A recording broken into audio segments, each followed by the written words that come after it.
Grand Matin Sud Radio. L'enquête de la matinée. Et notre enquête ce matin sur les violences conjugales avec cette question: la justice est-elle trop laxiste? Vous êtes plus de 95% à dire que oui, elle est trop laxiste, et on en parle ce matin avec Claire Charles. Bonjour. Bonjour. Vous êtes secrétaire générale des Effrontés et vous avez co-organisé la marche Nous toutes de samedi. Et puis Guillaume Janson, bonjour. Bonjour. Vous êtes avocat du barreau de Paris et porte-parole de l'Institut pour la justice. Et vos appels au 0826 300 300. Oui, que l'on prendra dans un instant. Mais d'abord sur cette question. Alors évidemment, on s'y attendait en posant cette question que vous alliez répondre majoritairement oui. Parce que c'est vrai que dans l'arsenal, il existe des choses, mais que la justice n'allait pas jusqu'au bout. Hein. Je commence avec vous, Claire Charles. Oui, tout à fait. Après, pour moi, la question se pose pas forcément en termes de laxisme, parce que c'est un terme très général qui ne permet pas de donner des réponses vraiment, d'analyser et de répondre précisément à cette question. C'est très très vague en fait. Moi, ce que je pense, c'est qu'il y a des gros dysfonctionnements qui sont qu'on peut résoudre avec notamment en les analysant, en appliquant les moyens et les mesures qu'il faut pour y remédier. Dans des dysfonctionnements au sein même de la justice, alors Guillaume Janson, oui, c'est ça ? Oui, tout à fait. Moi, je suis parfaitement d'accord avec cela. D'ailleurs, je vous recommande la lecture, si vous ne l'avez pas fait, du rapport rendu ces dernières semaines par l'Inspection Générale de la Justice sur les homicides conjugaux, qui est absolument accablant, puisque c'est un rapport qui pointe le fait que sur les 88 dossiers qui ont été examinés, en réalité, les 2/3 des victimes étaient déjà victimes de violences conjugales, ce qui veut dire que... on comprend pas alors, pourquoi ? Ça veut dire qu'il y a une incapacité de la part de la justice à stopper un itinéraire délinquant de personnes qui s'enracinent dedans, qui prennent des habitudes, suivant un modèle donné, qui vont poser des actes de plus en plus graves jusqu'à cet acte fatidique qui est celui de l'homicide. Et pourquoi il n'y a pas de suivi alors ? Il y a des suivis, mais il y a des suivis qui sont défaillants. Il y a, alors, comme le disait tout à fait Claire à l'instant, il existe des mesures. Par exemple, depuis la fameuse loi de 2010, on a cette ordonnance de protection qui est très importante pour les femmes. Le problème, c'est que là, dans les 88 dossiers qui ont été analysés par l'Inspection Générale de la Justice, on se rend compte qu'il y a eu seulement des ordonnances de protection demandées dans 2 dossiers. 2 dossiers sur 88, et encore... Sur les encore sur les 2, il y en a un qui a été rejeté. Oui, finalement. Donc il y avait une seule ordonnance de protection. Oui. Bon, nonobstant le fait qu'il faut davantage de mesures, mais déjà, si on avait appliqué Claire Charles ce qui existait, on n'aurait pas eu besoin d'organiser un tel Grenelle, quoi, non ? Tout à fait. Nous, ça fait des mois et des mois, toutes les organisations féministes et notamment le collectif Nous toutes, qu'on interpelle sur des mesures d'urgence. La question des ordonnances de protection, elle est primordiale, c'est-à-dire qu'il faut savoir qu'en France, on en dispense 1300, par rapport à l'Espagne qui en dispense plus de 20 000, 23 000. En France, on a chaque année 220 000 femmes victimes de violences, donc 1300 ordonnances de protection, on n'est clairement pas sur le bon chiffre, donc clairement, il y a un problème. Mais c'est quoi ? C'est un problème de pédagogie ? Il y a un problème d'abord du fait que les professionnels, un rapport du Review en fait état, les professionnels ne sont pas toujours au courant de tous les dispositifs existants. Nous, ce qu'on voudrait, c'est que quand il y a une plainte qui est déposée, les agents de police proposent systématiquement, informent les victimes de leur droit à demander une ordonnance de protection. Il faut savoir également que quand une ordonnance de protection est demandée, en moyenne en France, elle met 42 jours à aboutir en fait. Donc 42 jours pour un dispositif qui est censé être un dispositif d'urgence, c'est pas possible. En Espagne, c'est en 72 heures que ces ordonnances de protection sont appliquées. Donc oui, il y a un gros manquement à ce niveau-là. On va poursuivre dans un instant avec vos appels 0826 300 300 et le débat continue et se poursuit sur Sud Radio, évidemment, jusqu'à 10h moins le quart. 0826 300 300, on est en direct jusqu'à 10h, il est 9h28. Le Grand Matin Sud Radio. L'enquête de la matinée. Et notre enquête, on revient sur les violences conjugales. La justice est-elle trop laxiste, même si le sujet est large, bien sûr. Vous répondez oui, beaucoup trop laxiste, avec ce matin Claire Charles, qui est secrétaire générale des Effrontés, et en face de nous, Guillaume Janson, qui est avocat au barreau de Paris, porte-parole de l'Institut pour la justice. Oui, et au 0826 300 300. Et beaucoup d'appels au standard, déjà avec Sylvie ce matin, qui nous appelle du Lot et Garonne. Bienvenue Sylvie, bonjour. Oui, bonjour. Bonjour Sylvie. Bonjour. Allez-y, vous êtes en direct. Voilà, moi j'ai une petite histoire à vous raconter qui est malheureusement triste. C'est il y a à peu près 2 ans. Moi j'habite à la campagne, donc des fois quand je m'en vais, je laisse ma porte ouverte. Ce jour-là, je suis rentrée. Chez moi, j'ai découvert une jeune femme, une africaine, qui n'était même plus noire, elle était bleue tellement elle avait été frappée sur le visage, qui avait été violée. Donc j'ai fait appel tout de suite à la police judiciaire. Donc la police judiciaire est venue. Ils ont arrêté le monsieur. Le monsieur est passé en comparution immédiate. Il a avoué l'avoir acheté à 16 ans en Afrique. Il l'avait payé 35 000 euros. Il l'a ramenée en France pour la dresser. Et en fait, au tribunal, il a été relâché dans les 24 heures. Il a pris 3 mois de prison avec sursis. Et en plus, il avait acheté une deuxième maison isolée où il avait l'intention, comme il lui a dit, comme ça je pourrais me débarrasser de toi, je t'enterrerai au fond de la forêt. Quand j'ai eu le monsieur de l'inspecteur de police qui m'a téléphoné du tribunal en me disant est-ce qu'elle veut une compensation financière, j'ai dit qu'est-ce que ça peut provoquer. Il m'a dit la seule chose que ça peut provoquer, c'est que ce monsieur va avoir son adresse, donc il ne la lâchera jamais. Voilà la justice sur les femmes battues. Comment va-t-elle aujourd'hui? Vous avez des nouvelles? Alors en fait, je l'ai pris en charge parce que elle était voisine du maire. Elle s'était échappée dans un premier lieu. J'espère que monsieur le maire m'entend parce qu'il sait très bien ce que j'ai après lui. Elle est allée le voir. On lui a demandé de partir. Il voulait pas entendre parler de cette histoire. D'ailleurs, à l'époque, j'ai eu tort. J'aurais dû porter plainte contre le maire. Je l'ai pris en charge. Je lui ai pris un billet de train. Et je l'ai envoyé parce qu'en fait chez les Africains ils ont toujours un point d'attache, donc je l'ai renvoyée sur Paris. Elle est partie à Paris. Du Lot-et-Garonne, j'ai pris en charge tous ces papiers qu'il y avait à prendre en charge. Et ben maintenant elle s'est reconstruite et elle est très heureuse et voilà, la fin de l'histoire, on peut dire malheureusement une belle fin d'histoire. Merci beaucoup en tout cas Sylvie. Heureusement une bonne fin d'histoire, même si ce que vous reprochez, Sylvie, et ça va faire réagir peut-être Claire Charlès et Guillaume Janson, la justice, il y a eu comparution immédiate, mais elle n'avait pas été d'une extrême fermeté, quoi, Claire Charlès, en écoutant cette histoire qu'on découvre avec Sylvie. Oui, tout à fait. Alors déjà, la comparution immédiate, pour une fois, on pouvait penser que c'est quelque chose de bien, parce que si je peux me permettre un rapprochement avec un féminicide qui a eu lieu récemment, la 131e victime, qui était donc Sylvia, qui avait porté plainte et déposé une main courante, et dont l'ex-compagnon, puisqu'elle était en instance de divorce, devait être convoqué pour le 10 décembre prochain, ce qui est extrêmement loin par rapport au moment où elle a commencé à interpeller les forces de l'ordre. Là, on a une comparution immédiate, mais on a au final du sursis. Donc, effectivement, là, on va encore se poser la question du laxisme. Du laxisme, peut-être la justice qui n'était pas, entre guillemets, formée, Guillaume Janson, pour être plus ferme dans tout ce qui était violence conjugale, violence avérée ou pas violence avérée. Là, en l'occurrence, c'était des violences avérées, quoi. Oui, tout à fait. Mais je pense qu'en fait, il y a les deux phénomènes. On parle beaucoup, je vais sortir un tout petit peu du sujet, on parle beaucoup en matière de terrorisme des signaux faibles.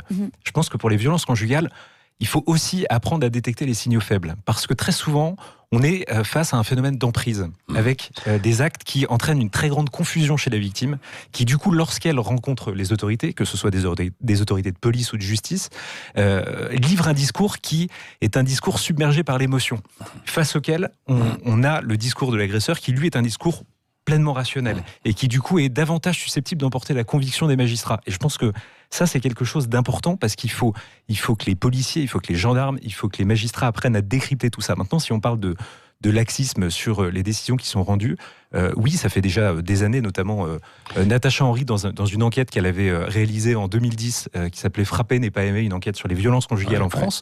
Elle pointait d'abord une disparité terrible sur le territoire de la République des réponses pénales qui étaient apportées. Elle pointait également le fait que les réponses étaient très souvent symboliques, puisqu'on préfère des peines de prison avec sursis, en tout cas sur les premières marches de l'aggravation des actes posés. Et plus grave encore, elle révélait que dans le guide de l'action publique 2008, on demande aux magistrats de ne pas prononcer de peines de travaux d'intérêt général, qui sont des peines qui pourtant peuvent permettre d'être très concrète. D'être quoi. très concrète. Oui, et du coup, d'envoyer un signal beaucoup plus clair parce que à la personne. La prison, ce n'est pas forcément toujours ce qui peut être souhaitable. Quoi, hein. Ça Oui, pose, en fait, derrière Charles, non je veux bien réagir sur deux points. Donc, le premier point, c'est que vous parlez du fait que les agents de police ne sont pas formés, en fait. Pas Ça, suffisamment. c'est quelque chose sur lequel on appuie énormément et qui est une des mesures vraiment les plus importantes et qui demande des moyens, c'est-à-dire la formation de tous les professionnels d'accueil, que ce soit la santé, la police, les tribunaux, le travail social, les milieux universitaires et milieux scolaires. Tout simplement parce que vous l'avez très bien dit, ces professionnels ne connaissent pas les phénomènes de déni, de sidération, de dissociation, qui font qu'effectivement, quand un policier voit arriver une victime qui ne présente pas des signes stéréotypés tels qu'ils se les représentent comme totalement bouleversés, par exemple, on peut avoir une personne qui va arriver avec éventuellement le sourire, on ne va pas la croire. Si elle n'arrive pas avec un œil au beurre noir, et encore, même comme ça, si elle tient un discours qui semble incohérent, etc., les professionnels ne sont pas en mesure de croire ces victimes parce qu'ils ne sont pas formés. Et ça demande vraiment une formation initiale et continue obligatoire tout le long de leur cursus. Quoi, voilà, exactement. De leur combat. Est-ce que ça Exactement. veut dire qu'il faut inciter quand même l'entourage à témoigner pour renforcer la parole de ces femmes vis-à-vis de la loi, en fait? Alors oui, il faut quand même savoir aussi que donc dans le rapport de l'IGJ, l'Inspection générale de la justice, en fait, on fait état du fait que les témoins ne sont quasiment jamais auditionnés. Les victimes sont toujours auditionnées, les auteurs sont parfois auditionnés, mais des fois très tardivement, les témoins presque jamais. Donc ça, c'est aussi un gros manquement. Je voulais aussi réagir sur le fait, on parlait donc des peines de sursis. Nous, les féministes, on n'est pas forcément pour le tout carcéral. Là, actuellement, les peines alternatives sont très intéressantes, les travaux d'intérêt généraux sont très intéressants. Le sursis, effectivement, qu'est-ce qui reste? S'il n'y a pas de travail d'intérêt général, on a l'impression qu'il s'en sort avec rien du tout. Mais l'autre question, c'est aussi pourquoi on donne du sursis? Les prisons, elles sont engorgées. Il n'y a pas suffisamment de place. Moi, je suis aussi quelqu'un qui m'intéresse énormément et qui suis touchée par la question des conditions carcérales des détenus qui sont à plusieurs dans des cellules de 9 mètres carrés. C'est pas possible. Donc, on peut très bien imaginer qu'avec cet engorgement et ces prisons qui sont pleines, on arrive à des décisions de on va le remettre dehors parce que de toute façon, on peut pas. On n'a pas la place. Donc, en fait, il y a plein d'endroits de la société, de domaines où il manque de moyens, de place, de plein de choses, en fait. C'est pour ça qu'il faut des moyens. La création de centres, là, qui va prendre en charge un peu les agresseurs. Quoi. Alors ça, c'est ce qui est très intéressant et qui a été expérimenté par Luc Frémiot, donc l'ancien procureur de la République de Douai. Ce sont des centres, des foyers où on accompagne. D'abord, dès la première gifle, c'est pas à la femme de partir, c'est au conjoint d'être éloigné et d'être placé en foyer où il va avoir un suivi psychiatrique, où au moins on n'a pas cette question de prison où les auteurs de violences en ressortent pire encore parce qu'ils n'ont rien appris sur ce qu'ils ont fait, ils n'ont pas été suivis et au final ça sert à rien. Eh ben on en parle avec Marie qui nous appelle au 0826 300 300 qui nous appelle de Gironde. Bonjour Marie. Bonjour Marie. Bonjour à vous, bonjour vos invités. Écoutez, j'écoute attentivement tout ce qui s'est dit. Je suis assez d'accord avec votre invité. Je ne sais pas son avec Claire. prénom. Claire Charles et Guillaume Janson. Oui, je suis assez d'accord avec elle sur plein de points, notamment le premier, quand elle dit qu'effectivement, dès la première gifle, parce que là on parle beaucoup de victimes de violences, mais on ne parle jamais quand est-ce que ça commence. Alors moi je les ai subis pendant des années, ça s'est calmé, ça a recommencé. Je suis en instance de séparation de la personne. Mais c'est vrai que ça a commencé par la première gifle. Et là, Marie, à la première gifle, justement, comment vous avez réagi? Vous vous êtes pas dit, il y a une première, donc forcément il y en aura d'autres, donc il faut...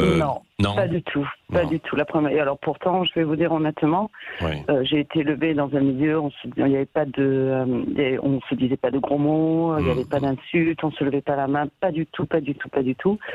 C'était, j'ai été mariée une première fois avec un homme qui était très très très respectueux, très bien. Et quand la première gifle est tombée, c'est après devenu mon deuxième mari, quand la première gifle est tombée, j'ai pris ça pour bizarrement insigner d'arrêt. Il ne peut pas se contrôler, il m'aime trop. Mais c'est arrivé après combien de temps de mariage? On n'était pas mariés quand combien de temps de vie commune? Après, on ne vivait même pas ensemble. Ouais. Je me suis quand même. Vous savez, en général, j'ai lu beaucoup sur le profil des victimes, parce qu'on parle toujours des victimes. En général, on dit que ce sont des femmes fortes, et c'est vrai. C'est vrai, ils choisissent. Je pense que les femmes, vous savez, on peut quitter par amour, mais on peut aussi rester par amour. Hein. Oui, c'est ça. C'est ce qui s'était passé pour vous, quoi. Vous étiez resté justement. Ah oui, complètement. Et puis j'avais une espèce de mission. J'ai élevé mes enfants en même temps, et puis je m'étais donné la mission de l'élever à lui. Mais vous savez, dans tout ça, c'est pas tant les coups, tout ce que j'ai reçu. Il y a eu d'autres choses qui ont été beaucoup plus blessantes. D'abord, c'est là où c'est qu'on parle toujours des victimes, mais on ne parle pas des agresseurs. Pour les agresseurs, ils ne sont pas responsables. C'est-à-dire ? Moi, je peux vous dire que 20 ans après, mon mari est capable de vous dire qu'il est dans le déni. Oui, il est capable de vous dire que c'est moi qui le cherchais. Oui, c'est ça. Et qu'en pense votre entourage ? On peut pas, comment dire, vous pouvez pas demander à quelqu'un d'arrêter l'alcool s'il se sent pas alcoolique, vous pouvez pas demander à quelqu'un d'arrêter de fumer s'il se sent pas fumeur.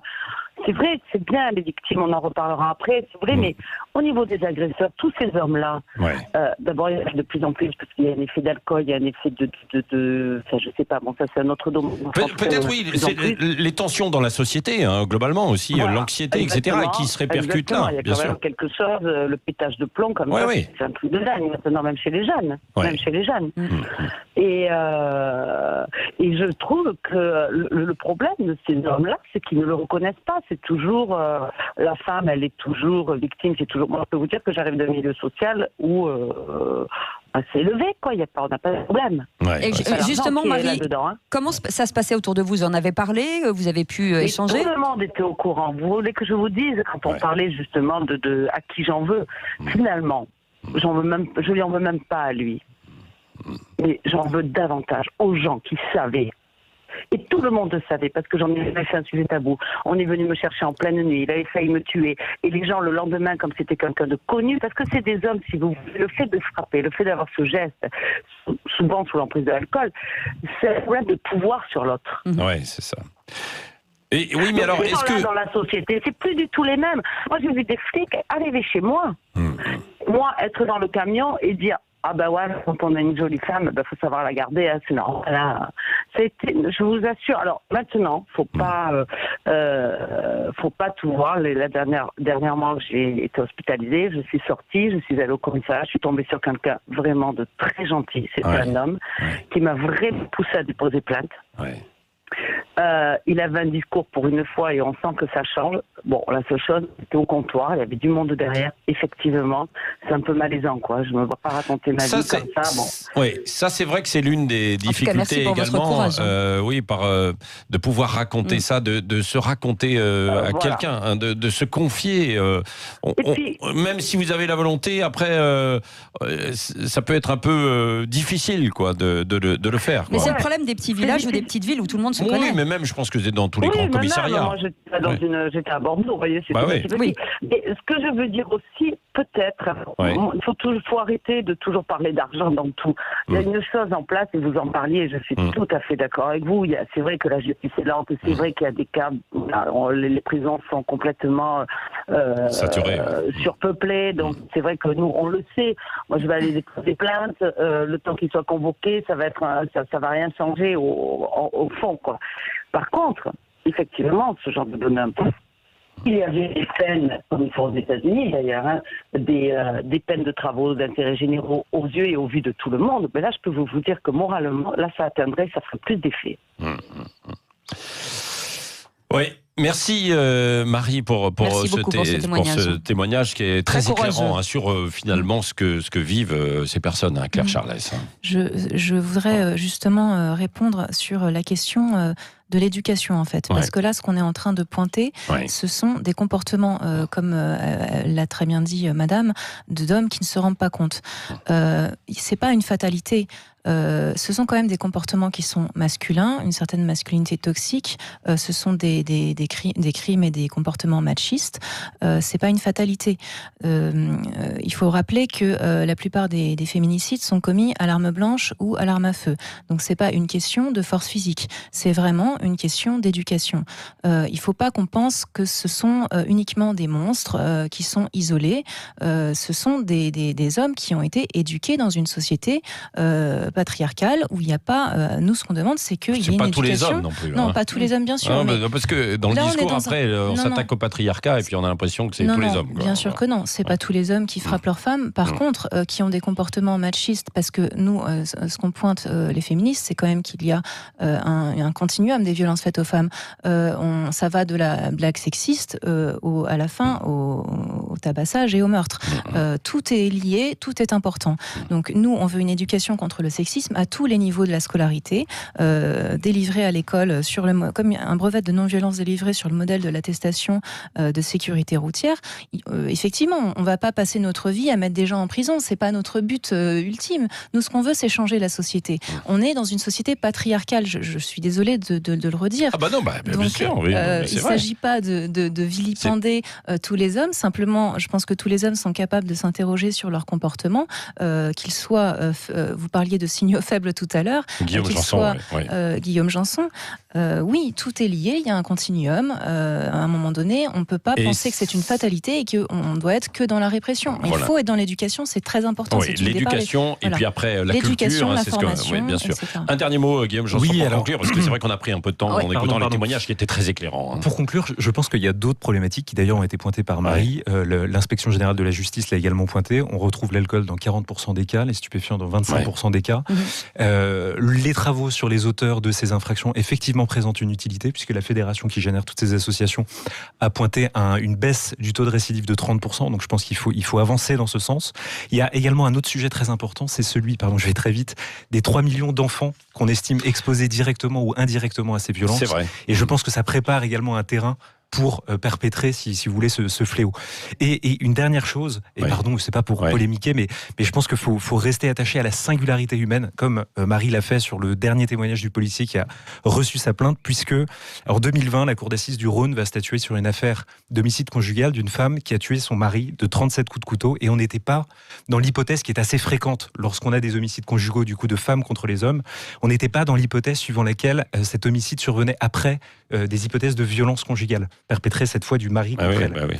Donc c'est aussi, alors c'est évidemment beaucoup plus rare statistiquement. Mais ce que je veux dire, c'est qu'il ne faut pas oublier la singularité humaine à chaque fois sur 10-20% à peu près, quoi. C'est ça. C'est vraiment beaucoup merci plus rare. En tout cas à tous les deux. Et puis vous évoquiez l'enfance et la question d'éducation soulignée par Claire Charles. Eh bien, sachez que Brigitte Lahaye cet après-midi, Brigitte Lahaye tous les après-midi, 14h, 16h sur Sud Radio, se demandera comment prévenir les violences intrafamiliales, la violence durant l'enfance qui souvent, après, évidemment, se répète. Merci.